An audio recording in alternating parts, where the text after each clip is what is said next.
Amin. Tepuk tangan yang meriah bagi Tuhan Yesus. Please sit down. Welcome home GBI Pelita. Shalom. Shalom bagi saudara yang ada di live streaming dimanapun berada. Kami ucapkan terima kasih, tetaplah setia di channel YouTube Suheri Gultom dan channel YouTube GBI Pelita 4 Medan. Ada TikTok, Instagram, Facebook, saudara pasti diberkati. Dan kami berharap Bapak Ibu bisa share link ini kepada banyak orang. Khususnya Menara Doa Pagi setiap pagi jam 5 pagi. Saya sudah ada di YouTube Suheri Gultom, banyak menyampaikan pernikahan, tentang keluarga, bagaimana mendidik anak. Saya harap Bapak Ibu bisa mengikutinya jam 5 pagi waktu Indonesia Barat. Menara Doa Pagi. Hari ini kita diberkati dengan firman Tuhan setia sampai akhir. Mari sama-sama kita akan membaca Lukas 9 ayat yang ke-23 sampai kepada ayat yang ke-25. Mari sama-sama baca, 1, 2, ya. Katanya kepada mereka semua, setiap orang yang mau mengikut aku, ia harus menyangkal dirinya, memikul salibnya setiap hari dan mengikut aku. Bilang sebelahnya, ayo baca, bilang sebelahnya. 1, 2, ya. Karena barang siapa mau menyelamatkan nyawanya, ia akan kehilangan nyawanya. Tetapi barang siapa nyawanya, karena aku, ia akan menyelamatkannya. Apa gunanya seorang memperoleh seluruh dunia, tetapi ia membinasakan atau merugikan dirinya sendiri? Dalam perlombaan penerimaan mahkota bukanlah mereka berlari paling cepat di awal. Bukan. Melainkan mereka yang mencapai garis akhir. Setia sampai akhir. Demikian pula dalam kehidupan rohani, Tuhan tidak hanya mencari orang yang mau memulai mengikutinya, tetapi orang yang tetap setia sampai akhir. Bilang sebelahnya, setia ikut Yesus sampai akhir. Bilang sebelahnya. Amin. Ya, jangan pernah jual Tuhan Yesus karena pernikahan, karena jabatan, karena PNS. Jangan pernah ya. Jangan mau kau menikah dengan beda agama. Jangan mau kau jual salib hanya gara-gara menikah. Jangan. Jalan keselamatan hanya Tuhan Yesus. Di luar Tuhan Yesus tidak ada jalan keselamatan. Imani itu. Lukas 9 merupakan titik penting dalam pelayanan Yesus. Setelah Petrus mengaku Yesus sebagai Mesias, Yesus mulai menjelaskan bahwa ia harus menderita. Jadi perikop ini cerita penderitaan Yesus dan kematiannya. Mati dan bangkit. Para murid mengharapkan Mesias membawa kemenangan. Tetapi Yesus justru menunjukkan bahwa jalan menuju kemuliaan, jalan menuju kemenangan adalah jalan salib. Karena itu setiap orang yang mau mengikutnya juga harus menyangkal diri, memikul salib setiap hari dan tetap setia kepadanya. Berapa banyak di sini yang mau mengikut Yesus? Katakan, saya sangkal diri. Saya pikul salib. Bilang sebelahnya, setiap hari. Itu murid Yesus. Amin. Jadi kalau mau murid Yesus, mengikut Yesus, ada syaratnya. Yaitu menyangkal diri tiap hari. Sama dengan khotbah ini juga. Sangkal dirimu. Karena kadang kan mata udah, wah, aduh, ini Pak Suheri terbang gak ini ya? Keluarkan pelurumu, bombon hex atau apa. Keluarkan, bantu korban bencana alam sebelahmu.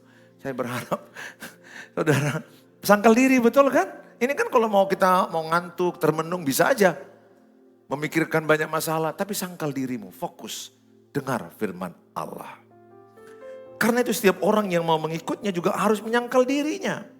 Jadi syarat mengikut Yesus sangkal diri. Pada zaman Romawi, salib adalah lambang hukuman mati yang paling hina.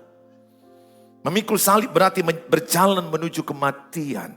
Dengan demikian Yesus mengajarkan bahwa menjadi murid Yesus menuntut kesediaan untuk mengorbankan kenyamanan, kepentingan pribadi, bahkan hidup dan tetap setia kepada Kristus. Apa yang dapat kita pelajari? Yang pertama, hanya ada 2 poin ya. Yang pertama, setia sampai akhir dimulai dengan menyangkal diri. Sekali dengan tegas katakan, saya mau menyangkal diri setiap hari. 1, 2, ya. Siapa di antara saudara yang pernah dipancing emosimu dan akhirnya balas emosi? Dipancing marahmu, kemudian balas jadi marah. Mulai hari ini tidak mau lagi ya. Karena engkau murid Tuhan Yesus, menyangkal diri.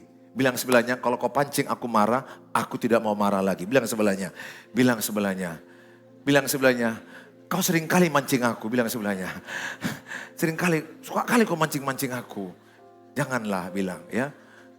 Udah capek aku bilang. Nah saudara, sekalipun ada orang memfitnahmu, menggosipmu, merendahkanmu, apakah engkau terpancing membalas?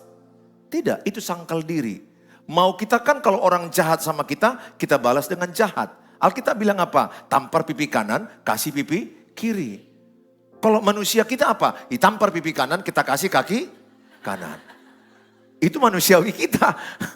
Makanya orang bilang, kalau kau baik, aku baik. Tapi kalau kau jahat, tahu kau, aku bisa lebih jahat dari kau. Itu bukan murid Yesus. Murid Yesus dijahati tetap baik. Amin. Orang tidak senyum, kau tetap belajar senyum. Direndahkan, senyum, terima kasih. Engkau diejek, diolok, Tuhan berkati. Itu anak Tuhan Yesus. Amin saudara. Sehingga sangkal dirimu. Apa arti sangkal diri? Tidak kau maui kemauanmu, kau maui keinginan Tuhan. Kemauanmu tidak mau memberi. Tuhan bilang beri. Maunya Tuhan yang jadi. Kemauanmu mau mendiamkan pasanganmu. Tuhan bilang cakapin. Tegur pasanganmu. Enggak baik silent. Silent itu toksik. Kau tegur dia. Walaupun kau udah dongkol enggak enakan. Itulah menyangkal diri. Bukan kehendakmu. Tapi kehendak Tuhan. Maka Lukas 22 ayat 42. Tuhan di taman Getsemani. Yesus manusia 100%. Ingat. Dia sama kayak kita bisa merasakan sakit. Tapi dalam dirinya ada kealahan 100%. Jadi yang sakit itu apanya? Tubuhnya, tubuh manusianya. Dia bisa merasakan lapar, sakit. Tapi inilah dua Yesus 3 kali di taman Getsemani dia berkata, ya Bapakku jikalau engkau mau, ambillah cawan ini daripadaku. Cawan itu apa? Penderitaan. Itu jeritan Yesus saking menderitanya, keringat berubah tetesan darah. Saking tekanan tinggi kemanusiaannya. Tapi Tuhan katakan, tetapi bukanlah kehendakku, melainkan kehendakmu lah yang terjadi. Maka Tuhan berkata bukan kehendakku, akhirnya kehendakmu lah yang jadi. Pernahkah engkau merasakan di mana engkau sebenarnya, kalau bisa Tuhan janganlah masalah ini yang kuhadapi. Kalau bisa janganlah penderitaan ini yang kuhadapi. Kalau bisa Tuhan janganlah suamiku yang selingkuh. Kalau bisa Tuhan janganlah istriku yang selingkuh. Kalau bisa Tuhan janganlah anakku yang mati. Janganlah suamiku yang mati. Kalau bisa Tuhan janganlah masalah ini yang kualami. Itu jeritan manusiamu, betul? Yalah, kalau seorang istri meninggal suaminya masih usia 35. Ini yang saya tangani banyak sekali meninggal muda. Baru 35 tahun anak masih 2. Jeritan istrinya di kematian suaminya pasti dia menjerit, Tuhan kenapa ini ku terima? Pasti. Kok aku yang mengalaminya Tuhan? Sakit punya anak 2. Kecil-kecil. Saya kalau menguburkan seperti itu hatiku pun hancur. Gak bisa terbayangkanku. Kalau anakku suaminya yang meninggal masih muda. Pasti ada jeritan di hatinya. Kau bisa aku Tuhan. Kenapa harus ini? Entah hilanglah rumahku, terbakarlah mobilku, gak apa-apa. Tapi kalau bisa jangan suamiku dong. Kira-kira begitu. Ibu, bapak juga yang bisa menjerit. Kalau bisa jangan anakku yang mati, aku yang mati. Orang tua banyak bilang gitu ke saya. Kalau bisa Tuhan, jangan anakku yang mati. Aku aja Tuhan, aku udah tua. Dia masih muda, dia masih anak-anak. Jeritan manusia kita, betul? Bisakah kita menjerit seperti itu? Bisa. Tapi kita harus berkata, doa Bapa kami, bukan kehendakku, melainkan kehendakmu. Kehendakmu itulah menyangkal diri. Maunya kita membalas orang jahat dengan jahat lagi. Saya upload di Facebook saya semalam. Saudara rugi tidak mengikuti Facebook halaman Pendeta Suheri Gultom. Pasti rugi. Pasti rugi. Kalau ada Facebookmu, lebih bagus kau ikutin. Saya nggak promosi ini karena main-main. Karena yang saya tulis, itu saya sendiri tulis adalah bagaimana realita hidup dan firman Allah saya gabung. Saya bilang begini tadi pagi, semalam jam 10 malam saya upload, saya bilang begini. Kalau suamimu selingkuh, janganlah engkau istri ikut selingkuh.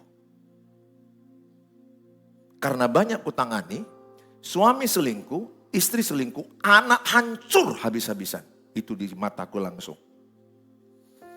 Mereka tidak punya teladan. Saya ketik lagi, orang yang selingkuh itu sakit jiwa.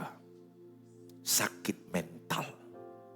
Termasuk kalau engkau punya pacar suka-suka selingkuh, itu udah bertanda sakit jiwa.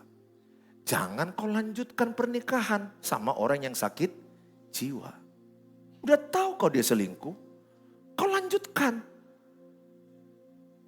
Apa yang kau lanjutkan, itu yang akan dipertunjukkan di pernikahan. Perselingkuhan di pacaran dipertunjukkannya ketika anakmu 2 dan 3. Jangan. Saya ketik, saya bilang, wah di situ baru 1 hari itu sampai 200-an ribu yang melihat, 300 ribu, 500 sampai jutaan. Mereka dari agama-agama lain, mereka bilang, Masya Allah. Ya mereka, betul, mereka bilang, izin Pak Pendeta, salam toleransi. Saya bagi di Facebookku ya. Silakan Bu, gak apa-apa. Saya bilang, cukuplah suamimu yang sakit jiwa. Jangan ibu. Kalau satu sakit jiwa, masih ada teladan yang satu. Tapi kalau dua-dua sakit jiwa, anakmu jelas sakit jiwa. Iya dong, bapak sakit jiwa, selingkuh. Dibalas mama, sakit jiwa, selingkuh. Semua anak pasti sakit jiwa. Pasti. Bisakah tidak? Bisa saja oleh kasih karunia Tuhan. Tuhan bisa pulihkan hatinya. Tapi tidak mudah. Itu tidak mudah. Karena kasus perselingkuhan itu tahunan. Dengar, bagi engkau yang selingkuh gelisah dengar khotbahku ini. Nah, apalagi jariku mulai mengena-ngena kepadamu. Sek. Wah, kok agak lama di daerah sini. Gak kebetulan aja Bang, ya kebetulan aja. Dengar. Jangan balas kejahatan dengan kejahatan. Matius 5 ayat 44-45. Apa bedanya anak bapa dengan anak dunia? Anak bapa memberkati musuh. Mendoakan orang yang menyakiti dia. Memberi makan seteru. Itu anak bapa. Anak dunia membalas musuh. Tidak mencakapi musuh. Saudara anak bapa di sorga kan? Berapa banyak di sini anak bapa di sorga? Angkat tangan. Bilang sebelahnya, berkati musuhmu. Kasih dia kado ulang tahun. Amin. Traktir dia makan. Itu namanya menyangkal diri saudara. Ya, ikuti Facebook Pendeta Suheri Gultom. Di halaman itu. Saya selalu upload itu. Hal tiap hari 2 atau 3. Hal-hal yang sangat viral. Yang kadang-kadang orang, mereka sangat terberkati. Saudara yang saya kasihi, setiap orang yang mau mengikut aku, ia harus menyangkal dirinya. Kata Yunani, berarti menolak hak atas diri sendiri. Atau tidak lagi menjadikan diri sebagai pusat kehidupan. Menyangkal diri bukan berarti membenci diri sendiri. Melainkan menyerahkan kendali hidup kepada Kristus. Ingat Galatia 2 ayat 2, adapun hidupku ini bukannya aku lagi, melainkan Kristus hidup dalam aku. Sadarkah Bapak Ibu? Halo, selamat siang. Berapa banyak yang sadar bahwa Kristus hidup dalam diri dia? Katakan, Kristus hidup dalam diri saya. 1, 2 ya. Terasanya? Terasanya Kristus hidup dalam dirimu? Apa rasanya? Ada semangat, ada damai, ada sukacita, ada kasih, betul? Dan seterusnya.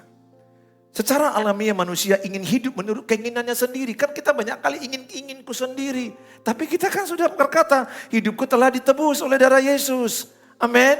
Saudara, kalau seorang tuan membeli budak, maka budak itu gak berhak dengan dirinya. Yang berhak dengan dirinya tuan yang membeli dia. Yesus sudah membeli saya dengan darahnya. Yesus sudah membeli saudara dengan darahnya. Tunai, sah, materai dengan Roh Kudus. Engkau bukan milikmu lagi, tapi milik Kristus. Maka engkau tidak boleh berkata, suka-sukaku Tuhan. Namun murid Kristus dipanggil untuk berkata seperti Yesus di Getsemani, bukan kehendakku. Sama-sama katakan, bukan kehendakku. Katakan, kehendakmu lah yang terjadi. Lebih kuat, bukan kehendakku. Kehendakmu lah yang terjadi. Itu Kristen. Enggak semua maumu. Enggak boleh lagi katakan maumu, mauku. Enggak, maunya Tuhan. Kesetiaan diuji ketika kehendak Tuhan berbeda dengan keinginan kita. Sometimes sangat berbeda. Maunya kita, pasangan kita setia. Seizin Tuhan ada yang tidak setia. Maunya kita, ekonomi kita baik semua. Seizin Tuhan ekonomi kita ada mengalami kesusahan, sulit. Maunya kita, anak-anak kita bertobat. Seizin Tuhan ada anak yang tidak bertobat. Bukan Tuhan yang membuat anak gak bertobat. Tuhan mau semua kita bertobat. Tapi selalu ada seizin Tuhan. Menyangkal diri berarti memilih taat meski tidak nyaman. Mengampuni ketika hati ingin membalas. Siapa di antaramu yang pernah kepingin kali menjambak seseorang? Jujur dulu. Kepingin kali menggeromak dia. Bilang sebelahnya, kamu ketahuan. Yang ketawa ini biasanya ketahuan. Betul, pernah enggak? Pakanlah. Sampai ke tangan begini. Begini-gini di belakang. Pegang. Kenapa? Keinginanmu ingin membalas. Tapi maunya Tuhan, kau mengampuni. Amin. Amin. Mana yang menang? Mana yang menang? Keinginanmu atau keinginan Tuhan? Betul. Keinginanmu ingin membantu pembangunan gereja. Keinginan Tuhan ingin membantu pembangunan gereja. Keinginanmu mau beli mobil. Beli rumah. Mana yang menang? Keinginanmu atau keinginan Tuhan? Makin susah kau menjawabnya itu. Keinginan Tuhan kau menolong keponakanmu, beremu sekolah. Karena bapaknya udah dulu meninggal, Itomu. Tuhan bilang, sekolahkan, tolong dia. Tapi keinginanmu berkata, tidak Tuhan. Masih banyak lagi yang mau kusekolahkan, anakku masih bisa ingin. Keinginan Tuhan harus menang. Tetap hidup jujur ketika semua orang memilih jalan pintas. Orang mau jalan pintas, bohong. Saya pun waktu siapkan khotbah ini, saya cek diri saya. Masih maukah aku bohong? Aku cek beberapa kejadian, Tuhan ampuni. Mungkin ada. Tapi aku ingat masih terlalu jauh. Tapi aku tetap cek, Tuhan masih maukah aku bohong? Ingat, kalau engkau suka bohong, bapakmu pasti setan. Ya. Iblis itu bapak pembohong. Bapak pendusta. Yohanes 8 ayat 44. Karena kurang percaya kau dengan khotbah saya, aku kasih ayat untukmu. Hai pembohong, jujurlah engkau. Amin saudara. Amin. Jangan mau lagi bohong ya. Kalau kau bohong gak gelisah, pasti kau anak setan. Anak Yesus kalau bohong gelisah, itu pasti. Itu pasti. Kalau kau bohong, tenang, itu anak iblis. Tapi kalau kau anak Tuhan Yesus, kau bohong, gelisah. Aduh kok bohong aku, aduh. Bahkan kau WA dia, sorry aku bohong tadi. Itu anak Yesus. Lebih tepat lagi, kemauanmu jujur, tidak mau bohong. Iblis yang menjadi bapamu, betul? Perhatikan. Iblis yang menjadi bapamu dan kamu ingin melakukan keinginan-keinginan bapamu, si iblis itu. Ia adalah pembunuh manusia sejak semula dan tidak hidup dalam kebenaran. Sebab di dalam dia tidak ada kebenaran. Apabila ia berkata dusta, apabila dia ngomong selalu bohong. Asal ngomong dia bohong. Ia berkata atas kehendaknya sendiri. Sebab ia adalah pendusta. Dan sama-sama kita baca, bapa segala pendusta. Katakan iblis bapa segala pendusta. 1, 2 ya. Tanya sebelahnya, masih mau bohong? Tanya aja sebelahnya, wajah pembohong gak? Nampak dari napasnya lo, kayak Pinocchio itu. Kalau bohong kan makin mancung hidungnya. Ya, kalau saya bohong, sekali aja pasti gelisah hatiku. Dan itu bukan hidupku. Aku harus cepat ngaku, Tuhan ampuni aku bohong. Tuhan ampuni. Dan Tuhan akan bilang, pergilah pembohong dan jangan bohong lagi. Betul? Jangan bohong lagi. Ya, amin. Aku berdoa semua di depanku ini anak Bapa di sorga adalah orang-orang jujur yang takut akan Tuhan Yesus. Amin. Jadi penyangkalan diri bukan keputusan sekali seumur hidup, melainkan disiplin harian. Ketika kita menabur dalam ketaatan, kita tidak perlu terus menghitung kapan Tuhan membalas. Tugas kita adalah menabur, tugas Tuhan adalah memberikan pertumbuhan. Seringkali kita berkata sekarang ini, suka-sukamu Tuhan. Karena Tuhan ada di hati kita. Ya, seperti lagu yang kita nyanyikan di gereja. Suka-sukamu Tuhan, suka-sukamu Tuhan, suka-sukamu Tuhan, suka-sukamu Tuhan. Yang punya tangan begini-gini kayak berenang. Suka-sukamu Tuhan, suka-sukamu Tuhan. Ayo goyang dong, goyang bang, goyang. Tuhan, suka-sukamu Tuhan. Ayo goyang semua teras, di balkon. Oleh kuasa darah yang kudus, sekarang hidupku bukan milikku lagi. Apapun yang Tuhan mau lakukan, apapun yang Tuhan mau inginkan, asalkan senang, semua ku relakan, namanya dimuliakan. Ayo goyang sedikit.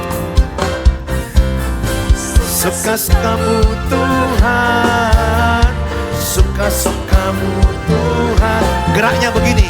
Suka-sukamu Tuhan, suka-sukamu Tuhan, suka-sukamu Tuhan, suka-sukamu Tuhan, suka-sukamu Tuhan, suka-sukamu Tuhan. Memang lagu ini enak kita nyanyikan karena ada aroma dangdut. Indonesia itu penggemar dangdut, tapi sering tidak dilakukan. Nah itu dia ya, kita sering di gereja suka-sukamu Tuhan. Tiba-tiba ada orang ngejek kita, kau itu jelek, kau itu munafik. Padahal udah nyanyi kita suka-sukamu Tuhan. Ada orang menyakitimu, baru kau bilang, apa maumu, apa maumu, apa maumu, apa maumu. Kau pikir karena pulang gereja aku ya? Hah? Kau pikir pulang gereja aku ya? Kau pikir karena pulang gereja aku gak bisa, ayo. Kau jual, kau beli. Yang ketawa ini begitulah. Jangan maulah ya. Amin. Banyak orang mau memancing emosimu. Engkau tidak mau lagi. Karena kau berkata, ku telah mati dan tinggalkan cara hidupku yang lama. Semuanya sia-sia dan tak berarti lagi. Hidup ini ku letakkan pada mezbamu ya Tuhan. Jadilah padaku seperti yang kau ingini. Suami-suami ku tanya dulu, siapa di sini suami yang pernah dipancing istrinya mau marah? Angkat tangan. Saya, coba jujur dulu. Yang pernah kata-kata istriku kasar, nada tinggi, menyalahkan, menyerang. Kita udah gini aja terus, Tuhan tolong. Jujur dulu, yang pernah diserang oleh istri, angkat tangan. Yang pernah diserang, masa aku aja sih? Pernah ya? Kita udah diam, kita udah coba cari ke dapur, dikejarnya juga ya. Kau ke dapur ya? Ya, saya. Sini dulu, belum selesai kita. Gini. Padahal kita mau jeda gitu kan. Sela kan begitu. Istirahat dulu lah. Tapi kejarnya terus ke kamar. Iya dulu. Dipancingnya marahmu. Siapa yang pernah karena dipancing istri, akhirnya kita jadi ikut juga marah. Coba angkat tangan yang pernah gagal menahan diri, menahan emosi. Wah, sama kayak saya, pernah. Saya sekarang sudah diberkati Tuhan, tidak mau lagi dipancing istri. Dan istriku pun sudah berhenti memancingnya. Karena dia tahu suamiku gak terpancing. Ya, dia bilang begitu, aku gak mau lagi mancing karena kau gak terpancingku. Ya, tanya istriku bilang begitu. Paling kalau kau dipancingnya marah, langsung kau nyanyi. Ku telah mati dan tinggalkan. Mama, aku sudah mati mama. Mau kau siram air keras, mau kau siram air panas, kau cincang terserah. Aku siap disalibkan. Aku telah mati. Aku tak mau melawanmu lagi. Karena aku sarangeo samamu. Amin. Mati emosimu, negatifmu, mati amarahmu, mati kebencian, mati pertengkaran, mati iri hati, mati kepahitan. Kenapa? Karena ada Yesus dalam dirimu. Saudara setia sampai akhir. Pada kekekalan memikul salib. Minta dulu salib itu bang. Lihat Tuhan Yesus memikul salib.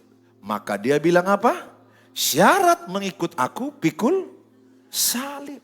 Ingat Tuhan Yesus pikul salib. Maka dia bilang apa? Syarat mengikut aku pikul salib sangkal diri. Tadi sangkal diri apa? Bukan kehendakku. Kehendak Tuhan. Amin. Kalau ada suamimu yang sudah meninggal, udahlah. Seizin Tuhan semuanya. Anak meninggal, hilang mobil, hilang ini, orang mengejekmu, orang menghinamu. Sangkal diri, ingat Kristus, pikul salib. Kalau kita pikul salib, arti salib apa? Penderitaan dalam kebenaran. Engkau hidup benar, ada orang mengejekmu. Ada orang menghancurkanmu. Lihat Yesus di Bukit Golgota 2006 saya ikut jalan Bukit Salib. Saya ikuti karena pikul salib juga di sana sebagai lambang. Saya membayangkan Tuhan Yesus ketika pikul salib.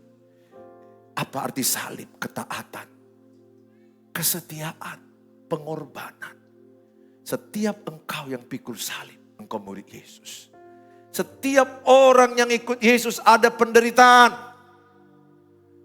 Ikut Yesus ada salib penderitaan dalam hidup kebenaran. Sangkal diri. Orang yang udah pikul salib, dia sangkal diri. Dia gak peduli lagi ejekan orang, fitnah orang, gosip orang, apa pendapat orang. Dia gak peduli, dia hanya fokus kepada salib. Dia hanya fokus kepada salib. Dia pikul salib itu. Saudara, akhirnya dia sampai ke Bukit Golgota. Di sana dia disalibkan. Aku berdoa, pikullah salib. Jangan lagi bertanya, kenapa ini ku alami? Kenapa ini terjadi padaku?